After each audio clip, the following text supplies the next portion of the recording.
This is Homer's Iliad, translated into English by Robert Fitzgerald, Book 4. The gods were seated near to Zeus in council upon a golden floor.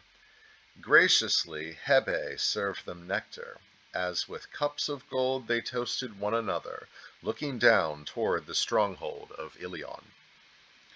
Abruptly, and with oblique intent to ruffle Hera, Zeus in cutting tones remarked, "Two goddesses have Menelaus for their protege, Hera, the patroness of Argos, and Athena, known as guardian in Boeotia. Still, they keep their distance here.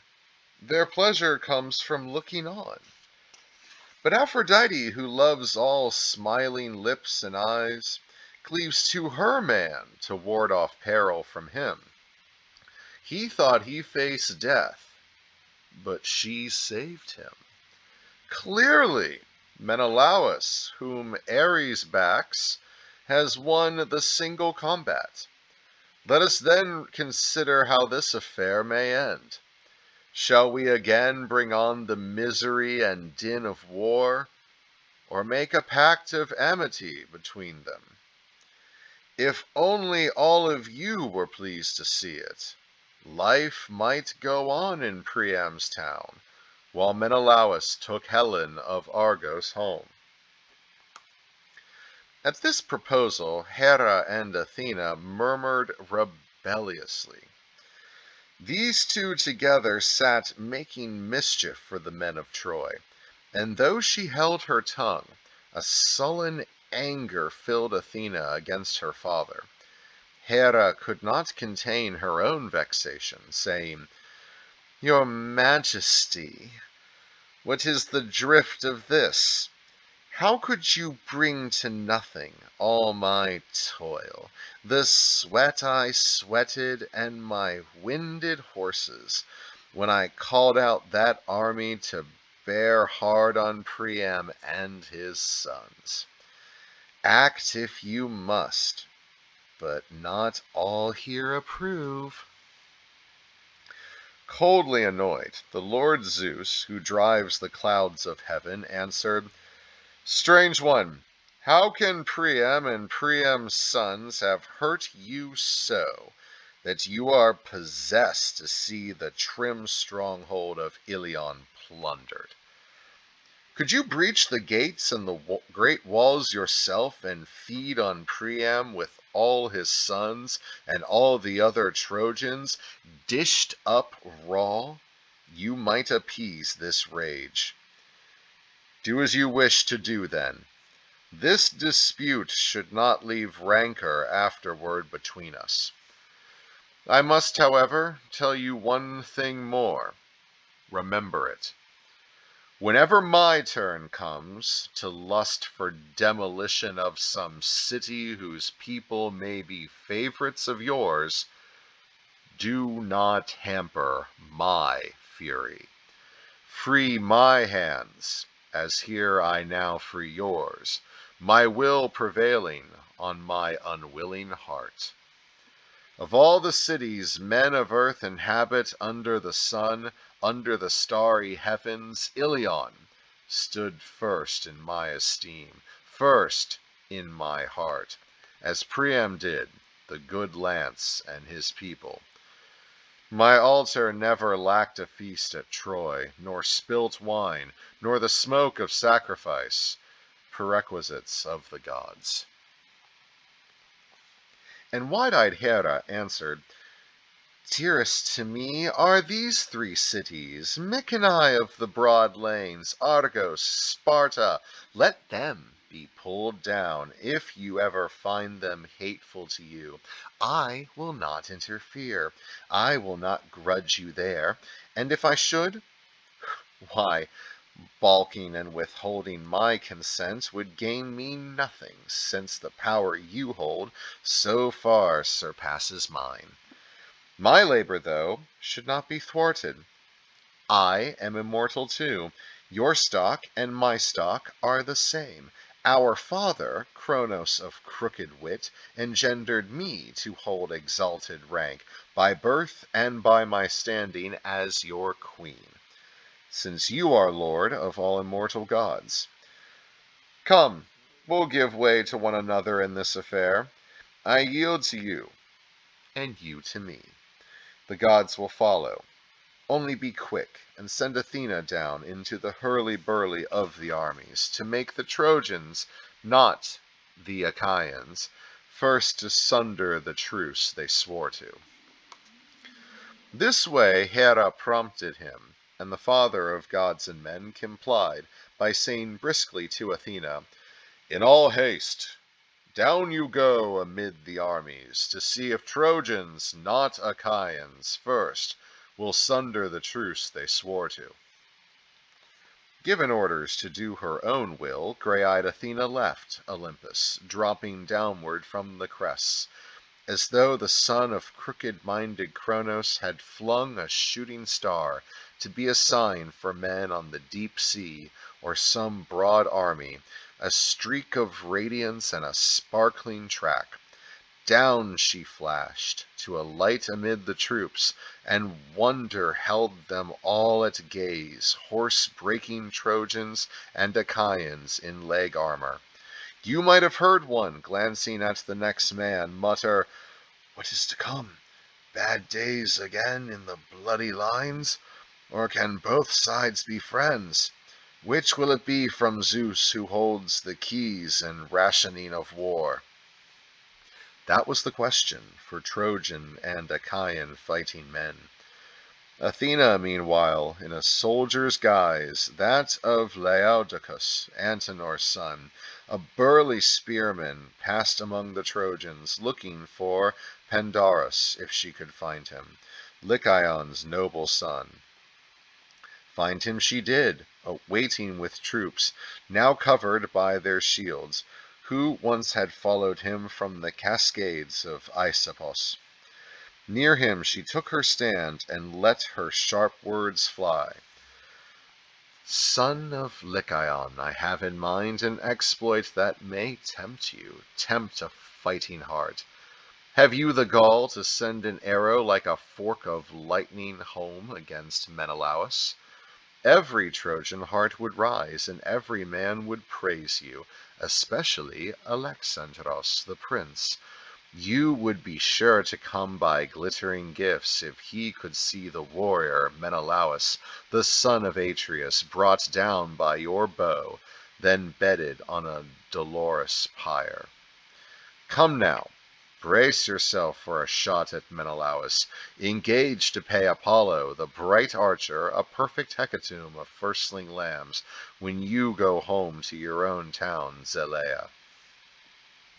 That was Athena's way, bemusing all his wits with witless glory. He uncased his bow of polished horn of an ibex that he had killed one day with a chest shot upon a high crag. Waiting under cover, he shot it through the ribs and knocked it over. Horns together, a good 4 feet in length. He cut and fitted these, mortised them tight, polished the bow, and capped the tips with gold. This weapon now against the ground, Pandarus bent hard and strung. Men of his company at the same time held up their shields to hide him, not to bring any Argives to their feet before he shot at Menelaus. He bared his quiver top, and drew a feathered arrow, never frayed, but keen with waves of pain, to darken vision.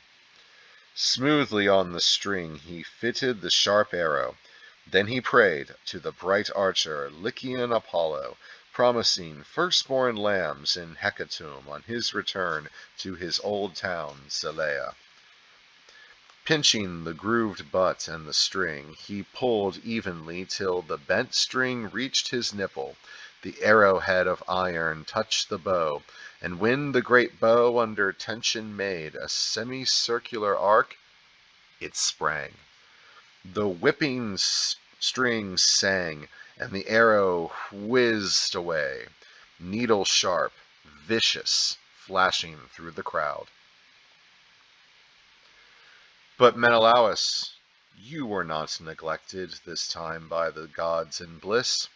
Athena, hope of soldiers, helped you first of all, deflecting by an inch the missile's flight, so that it grazed your skin, the way a mother would keep a fly from settling on a child when he is happily asleep. Athena guided the arrow down to where the golden belt buckles and the breastplate overlapped, and striking there, the bitter arrowhead punctured the well-sewn belt and cut its way into the figured cuirass, where it stuck, although the point passed onward through the loin-guard, next to his belly, plated against spearheads, shielding him most now. Yet the point entered and gouged the warrior's mortal skin.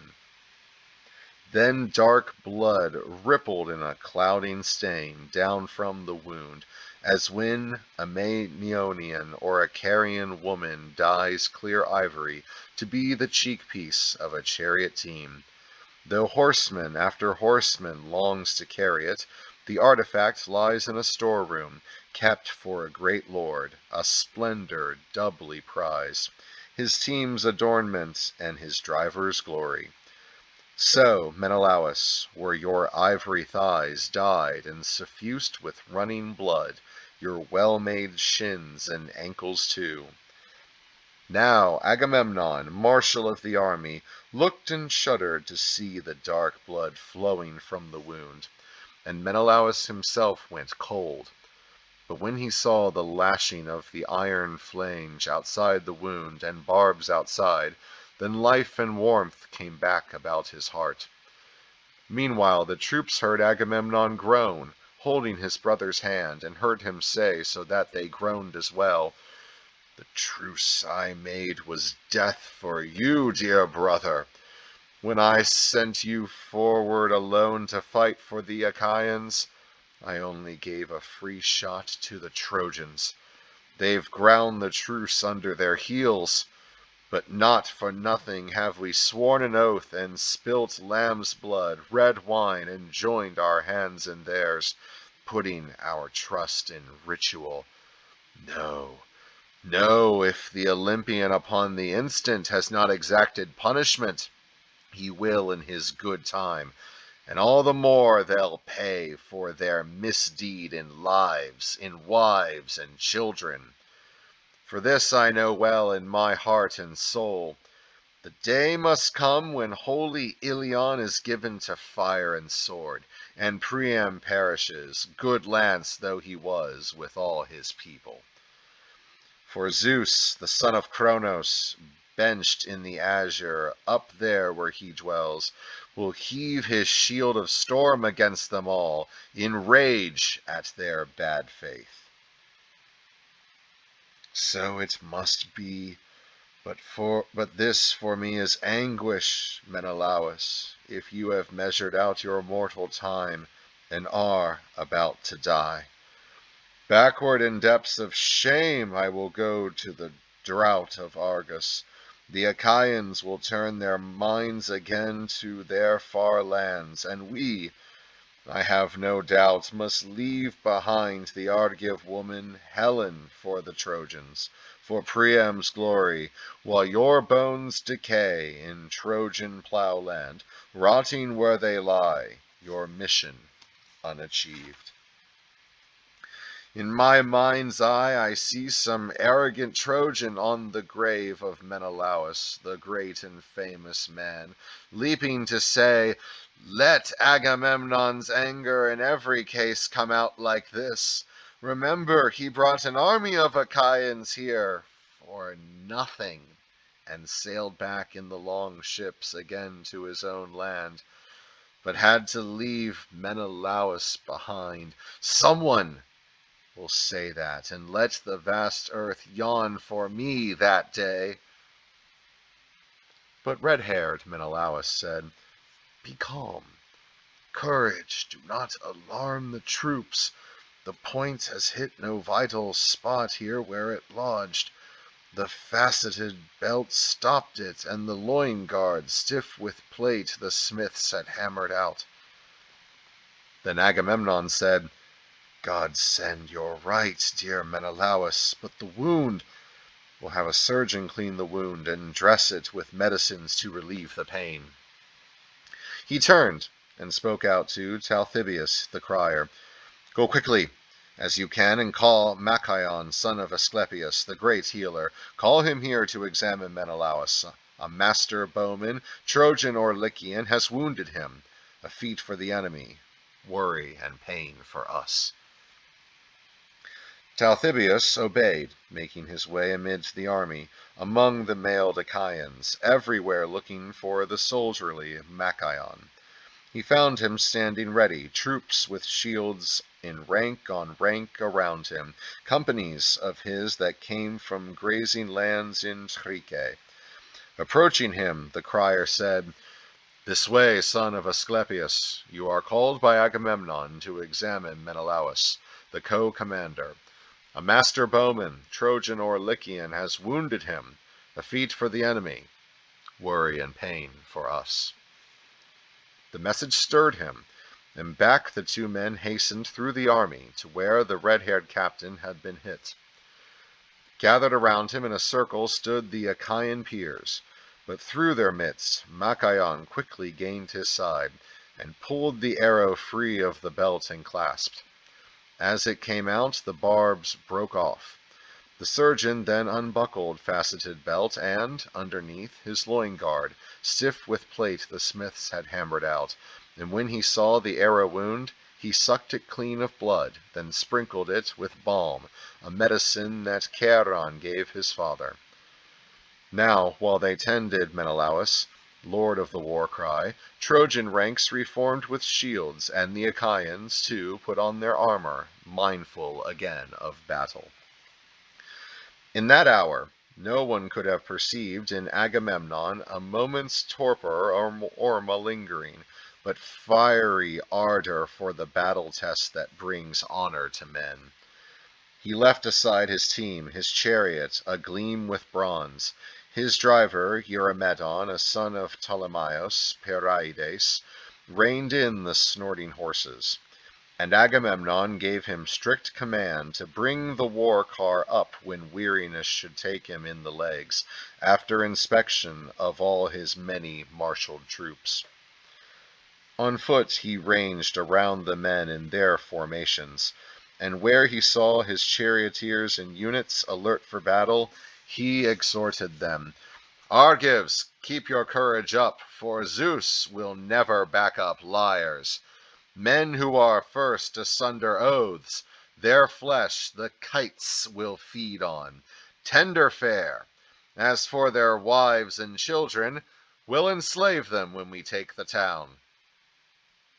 On seeing any slack and unready still for hated war, he lashed at them in anger. Rabbit hearts of Argos, are you not dead with shame? How can you stand there, stunned as deer that have been chased all day over a plain and are used up at last, and droop and halt, broken in heart and wind? That is the way you look, no fight left in you. Will you stand by till Trojans overrun our line of ships, beached here above the breakers, to find out if the hand of Zeus is over you? So as their lord commander, he reviewed them, passing along the crowded ranks. He came upon the Cretans, putting on their armor around Idomeneus. Like a wild boar with his great heart, this captain in the van harangued his companies, and in the rear Meriones did likewise. The lord marshal Agamemnon, elated at the sight, said to Idomeneus in the warmest tones, Idomeneus, you are a man I prize above all handlers of fast horses, whether in war or any labor, or any at feasts, whenever in their mixing bowls our peers prepare the wine reserved for counselors. Achaean gentlemen with flowing hair may down their portions, but your cup will be filled up and filled again like mine, to drink as we are moved to. Now the feast is war. Be as you always have been up till now. To this Idomeneus, captain of Cretans, answered, Son of Atreus, more than ever shall I stand by you, as I swore I would. But now stir up the rest of the Achaeans to give battle as quickly as we can. The Trojans have dissolved the truce. Again, death to the Trojans. Bad times are ahead for those who overrode our pact and broke it. This fierceness made the son of Atreus happy as he passed down the crowded ranks. He came to where the two men named Aias, tall and short, were buckling on their gear. Around them armed their cloud of infantry. Like a dark cloud a shepherd from a hilltop sees, a storm, a gloom over the ocean, traveling shoreward under the west wind. Distant from his eyes, more black than pitch it seems, though far at sea, with lightning squalls driven along its front. Shivering at the sight, he drives his flock for shelter into a cavern. Grim as that were the dense companies that armed for war, with Telamonian Aias and the others, shields pitch black and a spiny hedge of spears. Lord Agamemnon, heartened at the sight, spoke to the captains warmly. Aias and Aias, captains of Argos in your mail of bronze, I have no orders for you. There's no need to put you in a mood for war. It's clear you've passed your fighting spirit to your troops. Oh, Father Zeus, Athena, and Apollo, if only every heart were strong as these, Lord Priam's fortress would go down before us, taken in a day, and plundered at our hands. With this he left them there, and passing on to others as they formed, he found Lord Nestor, the Pelian master orator, haranguing soldiers of Pylos, forming them for action, around the captains Pelagon, Alastor, Chromios, Haemon, and the marshal Bias. Charioteers with teams and cars he sent forward and kept his infantry behind, to be the bristling bulk and hedge of battle, placing weak men and cowardly between, brave men on either side, so willy-nilly all would be forced to fight. The chariots men he first instructed in the way of battle, charioteers to keep their teams in line, not to be tangled, cut off in the melee. None of you should rely so far on horsemanship or bravery as to attack alone, much less retreat alone. That way you are most vulnerable. Let any man in line lunge with his lance when he can reach their chariots from his own. You'll fight with far more power. In the old days, cities and walls were overthrown by men who kept this plan in mind and fought with courage. So ran the old man's exhortation, shrewd from a long lifetime in the ways of war. It gladdened Agamemnon, who said to him, I wish you had the same force in your legs as in your fighting heart. I wish your strength were whole again. The wrinkling years have worn you.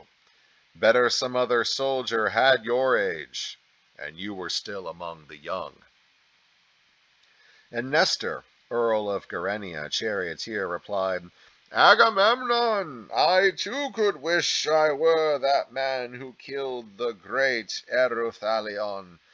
But the immortal gods have given men all things in season. Once my youth, my manhood, now my age has come.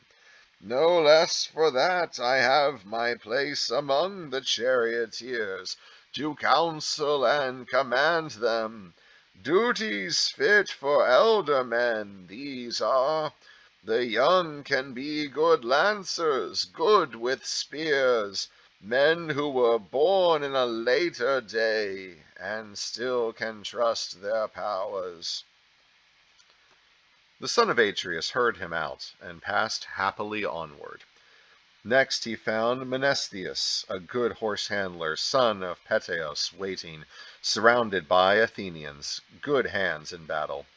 Near him, too, the great tactician Odysseus had his place, with Cephallenians in ranks around him, not at all feeble. These waited, for word of battle had not reached them, but only a first ripple in the lines of Trojans and Achaeans. There they stood, as though they waited for some other troop to move out and make contact with the Trojans. Surveying these, Lord Agamemnon, marshal of fighting men, in urgent speech rebuked them. Son of Peteos, whom the gods reared, you too, Odysseus, hero of battle, guile, and greed. Why both so deferential, so retiring? Waiting for other troops? You two should be among the first in action, in the blaze of combat, as you both are first to hear my word of feasting every time we Achaeans prepare a feast for our staff officers. There is the fare you like, roast meat and cups of honey-hearted wine, all you desire. But now you'd gladly see 10 troops ahead of you moving up to attack with naked bronze. Odysseus, the wily field commander, scowled at him and answered, Son of Atreus, what is this panic you permit yourself? How can you say we'd let a fight go by, ever, at any time, when we Achaeans against the Trojans whet the edge of war? If you will make it your concern, you'll see the father of Telemachus in action, hand to hand in the enemy's front ranks. Your bluster is all wind. Lord Agamemnon, sure of his angry man, replied, smiling and taking back his provocation. Son of Laertes and the gods of old, Odysseus, master mariner and soldier, I would not be unfair to you. I need not give you orders, knowing as I do that you are well disposed toward all I plan. Your thought is like my own. Come then, in time we'll make amends for this, if anything uncalled for has been said. God send the sea winds, blow it out of our mind. He left them there, and going amid others, found Diomedes, gallant son of Tydeus, with combat cars and horses all around him, still at a stand. Nearby stood Sthenelus, the son of Capaneus, and Agamemnon at first glance in scathing speech rebuked him. Baffling! Son of Tydeus, the battle-wise breaker of horses, why are you so shy, so wary of the passages of war? Your father did not lag like this, nor care to. Far from it. He would rather fight alone ahead of all his men, or so they said, who saw him toil in battle. I myself never met him, never laid eyes on him, but men say that he had no peer. In peace, without a fight, as Polynices' ally, he entered old Mycenae, hunting troops. At that time they were marching to besiege the ancient walls of Thebes, and they appealed for first-rate men as volunteers. Our people agreed and would have granted these, but Zeus, by inauspicious omens, changed their minds. Taking the road and well along, the army came to Asopos in his grassy bed, a river deep in rushes. There again they ordered Tydeus forward with a message. Forward he went, and found Cadmeans thronging a great feast in the manor of Eteocles, where, though no liege nor distant friend, and though he came alone amid so many, Tydeus went unafraid. He challenged them to wrestling, and easily beat them all, being seconded so well by Athena. Those goaders of horses, the furious Cadmeans, laid a trap for him on his retreat up country. 50 men deployed in a strong ambush by 2 leaders, Maon, immortal-seeming son of Haemon, and Polyphontes, Altophonos' son. But these as well Tydeus brought to grief. He killed them, all but one. Maon he spared and sent home, bid by portents from the gods. This then was Tydeus the Aetolian. Weaker than he in war, the man he fathered, stronger in assembly. Diomedes, the rugged man, said nothing whatsoever, excepting his commander's reprimand. But Sthenelus, the son of Capaneus, made a retort. Atreides, why distort things when you know well how to be just? We say we are far better men than our fathers were. Not they, but we took Thebes of the 7 gates, leading a smaller force against a heavier wall, but heeding signs the gods had shown, and helped by Zeus. Our fathers, their own recklessness destroyed our fathers. Rate them less than equal to ourselves. Now rugged Diomedes with a frown turned and said, Old horse, be still. Believe me, I do not take this ill from the Lord Marshal Agamemnon. He must goad the Achaeans to combat, for the glory goes to him if his detachments cut the Trojans down and take their powerful city, as the anguish goes to him also if his men are slain. Come, both of us should put our minds on valor. As he said this, he bounded from his car in full armor, and the bronze about his chest rang as he hit the ground, a captain roused. Even a stout heart would have feared him then. As down upon a shore of echoing surf, big waves may run under a freshening west wind, looming first on the open sea, and riding shoreward to fall on sand in foam and roar, around all promontories, crested surges making a briny spume inshore. So now formations of Danaans rose and moved relentlessly toward combat. Every captain called to his own. The troops were mainly silent.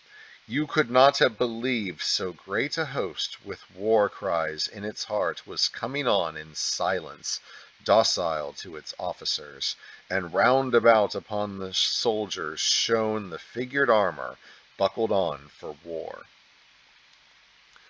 The Trojans were not silent.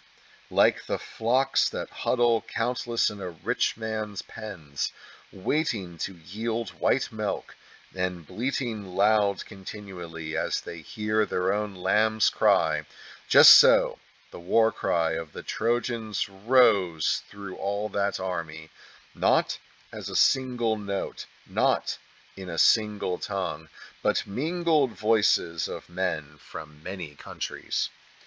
This great army Ares urged on, the other gray-eyed Athena. Terror and rout and hate, insatiable sister-in-arms of man-destroying Ares, frail at first, but growing till she rears her head through heaven as she walks on earth. Once more she sowed ferocity, traversing the ranks of men, redoubling groans and cries. When the long lines met at the point of contact, there was a shock of bull's hide, battering pikes, and weight of men in bronze. Bucklers with bosses ground into one another. A great din rose, in one same air, elation and agony of men destroying and destroyed, and earth astream with blood. In spring, snow-water torrents, risen and flowing down the mountain-sides, hurl at a confluence their mighty waters out of the gorges, filled by tributaries, and far away upon the hills a shepherd hears the roar. So when the armies closed, there came a toiling clamor. Antilochus was the first man to down a Trojan soldier, a brave man in the front line, Echepolemos Thalciades. He hit him on the ridge that bore his crest, and driven in, the point went through his forehelm and his forehead bone, and darkness veiled his eyes. In the melee he toppled like a tower. Then by the feet the fallen man was seized by Elephenor Chalcondontiades, chief of Abantes, who tried to haul him out of range and strip him quickly of his arms. The trial was brief. Seeing him tugging at the corpse, his flank exposed beside the shield as he bent over, Agenor, with his spear shaft shod in bronze, hit him, and he crumpled. As he died, a bitter combat raged over his body between the Trojan spearmen and Achaeans, going for one another like wolves whirling upon each other, man to man. Then Aias Telamonios knocked down the son of Anthemion, Simoeisios, in the full bloom of youth. On slopes of Ida descending, by the banks of clear Simois, his mother had conceived him while she kept a vigil with her parents over flocks. He got his name for this. To his dear parents he never made return for all their care, but had his life cut short when Aias's shaft unmanned him. In the lead as he came on, he took the spear thrust squarely in the chest, beside the nipple on the right side. Piercing him, the bronze point issued by the shoulder blade, and in the dust he reeled and fell. A poplar growing in bottom lands, in a great meadow, smooth-trunked, high up to its sheath of boughs, will fall before the chariot-builder's axe of shining iron, timber that he marked for warping into chariot tire rims, and, seasoning, it lies beside the river. So vanquished by the god-reared Aias lay Simoeisios and Themides. At Aias, in his turn, the son of Priam, Antiphos, glittering in his cuirass, made a spear cast. But he missed, and hit instead Leucos, Odysseus' comrade, in the groin as he bent low to pull away the corpse. It dropped out of his grasp, and he fell over it. Odysseus, wrought to fury at his death, with flashing helmet, shouldered through the ranks to stand above him. Glowering right and left, he kept his lance in play, and made the Trojans facing him recoil. With no waste motion, he cast and hit a bastard son of Priam, Democoon, who had come down from Abydos, where he kept racing horses. Full of rage over his dead companion, Odysseus speared him in the temple, and the spearhead passed clean through his head from side to side, so darkness veiled his eyes. When he fell down, he thudded, and his armor clanged upon him. The Trojan front gave way, Prince Hector too, while Argives raised a great yell. Dragging dead men out of the press, they made a deep advance.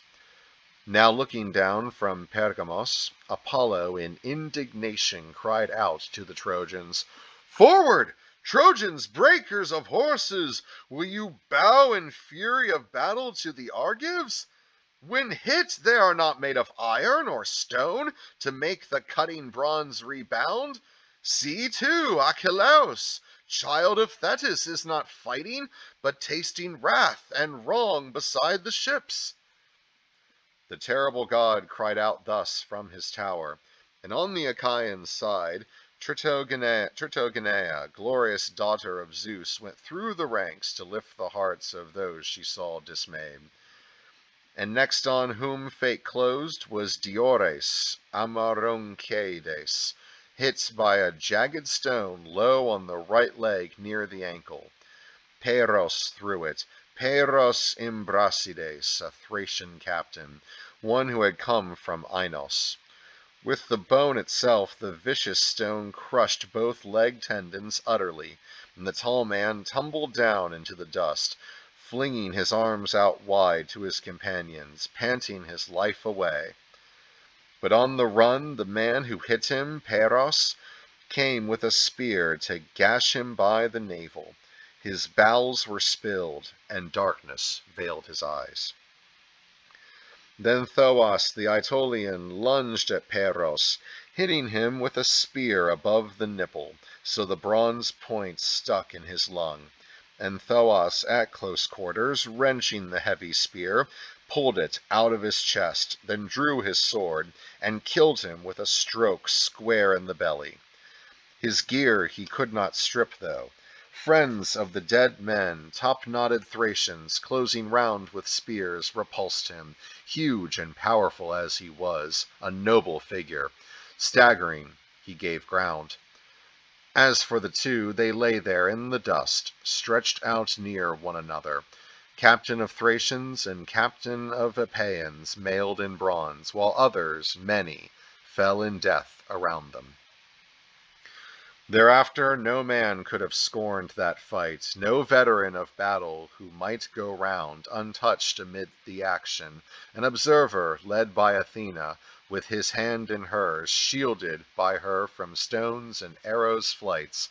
For that day throngs of Trojans and Achaeans, prone in the dust, were strewn beside each other.